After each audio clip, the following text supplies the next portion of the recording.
लग रहा था कि अंतर्राष्ट्रीय मोर्चे पे जो कई बार बुरी खबरों का लोग डर समा के बैठे थे, यूएस के साथ ट्रेड डील होगी, पता नहीं कैसे होगी, क्या होगी। लेकिन इस बीच एक बड़ी अच्छी खबर आ गई कि यूके के साथ ट्रेड डील हो गई और अच्छा रहा, ठीक-ठाक रहा, उसके फाइन प्रिंट्स को हम सब ने देखा। लेकिन इसके बावजूद बाजार में कोई जोश दिखा नहीं। इन सब चीज़ों को बाजार ने ऐसा लगा कि अनसुना कर दिया है। आखिर चल क्या रहा है? 2-3 चीज़ चल रहे हैं यहाँ पर। एक चीज़ है कि हमारी जो मिक्स्ड अर्निंग सीज़न रही है और वो एक नेगेटिव कारण है। सेकंड ये है कि एफआईएस के लिए इंडिया से और भी एक दिलचस्प मार्केट चीन के रूप में आ गया है। चीन की वैल्यूएशन इंडिया के वैल्यू से आधा के लेवल पे है। तो उधर भी ऐसा नहीं है स्लो डाउन है, 4% की ग्रोथ रेट है। तो चीन का इकोनॉमी यहाँ पे 4.5 गुना बढ़ा है। तो थोड़ा बहुत उधर यूएस और चाइना में भी एक गठबंधन सा फॉर्म हुआ है। अभी प्रॉपर बीटीए साइन नहीं हुआ है, मगर एक एग्रीमेंट तो हो गया। तो उधर की जो रिवाइवल स्पेशली एआई ऐसे नए उभरते हुए सेक्टर में उधर एक दिलचस्पी दिख रही है, तो थोड़ा पैसा उधर जा रहा है। सेकंड चीज़ यहाँ पर है, 2 महीने में जैसे आपने कहा उन्होंने जो भी पैसा अप्रैल से लाया, तो 1 ही महीने में निकाल दिया क्योंकि इनिशियल रिजल्ट्स नेगेटिव थे और यूएस बीटीए, ये जो कि यूके बीटीए की आप बात करें, वो खाली 2 प्रधानमंत्री का सिग्नेचर हुआ है। ये डील तो हमने आवाज़ अड्डा में ही कुछ महीनों पहले डिस्कस कर लिया था कि फाइनलाइज़ हुआ है और अभी कैबिनेट अप्रूवल दोनों तरफ़ा होना है। अमेरिका यूके में भी और यहाँ भी, तो 1 साल भी लग सकता है। तो ऐसा नहीं कि वो कल से वो हमारी जो इकोनॉमी की हालत है, उसको सुधार लाएगी। वो धीरे-धीरे होगा। और फाइनल बात ये है कि यूएस इंडिया बीटीए फार मोर इम्पोर्टेंट है और उधर खबर आ रही है कि हमारी लेटेस्ट ट्रेड टीम जो गई थी, वो वापस आ गई 18 तारीख को। तो अभी भी हम अपने स्टांस पे टिके हुए हैं कि एग्री और डेयरी में हम कुछ अलाउ नहीं करेंगे, जीएम को नहीं अलाउ करेंगे। तो उसके कारण ये डील डिले हो रही है और इसीलिए एफआईएस को थोड़ा इसमें एक डाउट मन में आ गया हो कि अगस्त 1 का डेडलाइन के अंदर अगर ये साइन नहीं हुआ, बस कुछ ही दिन बाकी है, तो क्या 26% टैरिफ लगाएँगे सीधे जैसे जापान पे किया था, उसके बाद डील साइन हुआ तो 19 पे आ गई थी या हुँ। कभी एक इंटरिम डील की तरह कुछ साइन हो जाए और फिर फाइनल डील को फॉल सितंबर अक्टूबर करे। तो इतना अनसर्टेनिटी है इंडिया के सराउंडिंग में, तो वो कह रहे हैं कि मैं वेट करूँ। अब उसकी तरफ दूसरी बात क्या है कि जब एफआईएस ने खरीदारी की, वही सेम टाइम में वो पिछले अर्निंग सीज़न जैसे डेवलप हो रही थी, डीआईएस ने अपना पूरा कैश बैलेंस जो एक्सेस था, 7.5% तक उनका मार्च एंड में डोमेस्टिक म्यूचुअल फंड का कैश बैलेंस बढ़ गया था, मगर उसको पूरा उन्होंने डिप्लॉय कर दिया। अब 5 सवा 5 के लेवल पे ही है डोमेस्टिक म्यूचुअल फंड्स का कैश, यानी जो एक्सेस था उन्हें डिप्लॉय कर दिया। तो अब इस महीने 30,000 करोड़ एफआईएस ने खरीद बेचा है, डीआईएस ने 30,000 करोड़ खरीदा है, मगर उससे ज्यादा नहीं खरीद पाए क्योंकि उनकी एक्सेस कैश को यूटिलाइज कर दिया। और फाइनल बात है, डीआईएस के लिए इस अर्निंग सीजन की शुरुआत हो गई है, तो वो भी स्टॉक स्पेसिफिक, सेक्टर स्पेसिफिक, जैसे अर्निंग्स की रिजल्ट और अर्निंग्स की गाइडेंस आती है, उस हिसाब से ही धीरे-धीरे डिप्लॉय करेंगे। तो पूरा जो भी एफआईएस बेच रहे हैं उसको खरीदने के लिए वो अभी मन अपना नहीं लगा रहे हैं, तो गिरने दे रहे हैं थोड़े स्टॉक प्राइसेस को। तो ये सब हलचल मची हुई है। बिल्कुल। दरअसल आपने जो बात कही उससे 2 चीज़ें मैं निकाल रहा हूँ और ये दोनों सवाल लेके मैं फिरोज़ अज़ीज़ साहब आपके पास आऊँगा। पहली बात कि Q1 की जो अर्निंग्स है, अर्निंग्स अच्छी आएगी इस बात की उम्मीद थी क्या बाज़ार को?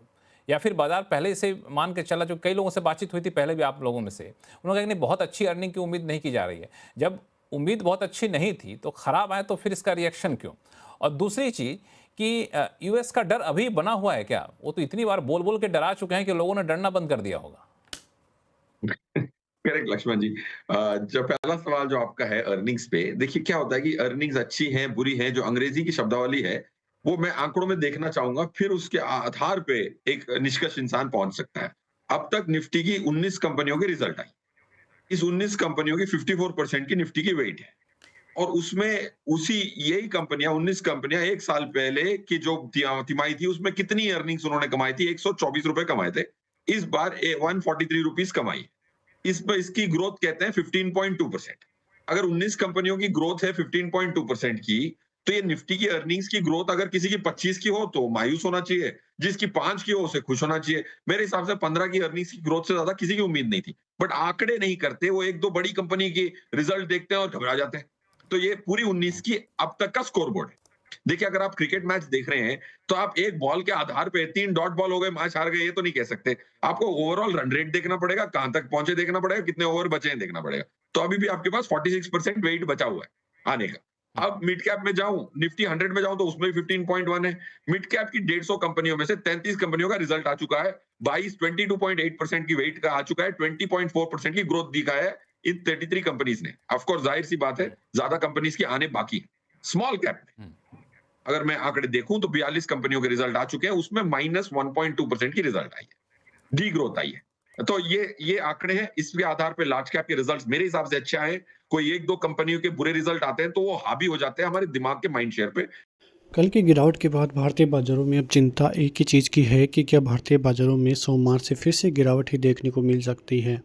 इस चीज़ का बस एक ही जो है जवाब है कि भारतीय बाजार यदि फिर से 24,800 के नीचे गए तो फिर 24,650, 24,500 के लेवल्स आसानी से आते हुए दिखाई दे सकते हैं।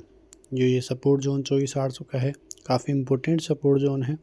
25,000 का लेवल जब ट्रेप होता हुआ दिखाई दिया था पिछले शुक्रवार को और सोमवार को जिस प्रकार से ब्रेकडाउन होकर ऊपर गया था, तब से ही चर्चा हम यही कर रहे थे कि ये ऑपरेटर का ट्रेप है, ये आपको फिर से ऊपर लेके जाएगा। आपको दिमाग में ये डालेगा कि मार्केट में अब गिरावट नहीं होगी।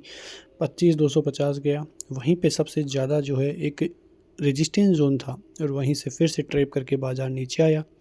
नीचे आने के बाद फिर से 25,000 को तोड़ा, जैसा कि आप देख भी सकते हैं। 25,000 तोड़ते ही नीचे गया बाज़ार 24,800 के लगभग और फिर से जो रिवर्सल आया 24,900 से वो 25,000 तक बाज़ार को लेके गया। मतलब साइकोलॉजी जो है बड़े निवेशकों की यही थी कि फिर से बाइंग का अनुमान लगाकर भारतीय बाज़ारों में फिर से सेलिंग की जाए और वैसा ही उन्होंने किया। फिर से जैसे 25,000 गया बाज़ार, उन्होंने सेलिंग की और फिर भारतीय बाज़ारों में आप देख सकते हैं कि 24,800 के लेवल सीधे आते हुए दिखाई दिए। तो भारतीय बाज़ारों की तरफ से ये एक बहुत बड़ा ट्रेप जो है कहा जा सकता है, क्योंकि जिस प्रकार का ट्रेप होता हुआ अभी नज़र आया है वो ट्रेप बहुत ज़बरदस्त है। ऑपरेटर का गेम जब तक नहीं समझोगे तब तक ऐसे ही लॉस आपको होते रहेंगे और इन लॉसों को ही आपको कम करना है, तब जाके ही आप प्रॉफिटेबल ट्रेडर बन सकते हैं। FIIs की बात करें तो कल भी उन्होंने करीब 2,000 करोड़ के लगभग की बिकवाली की है।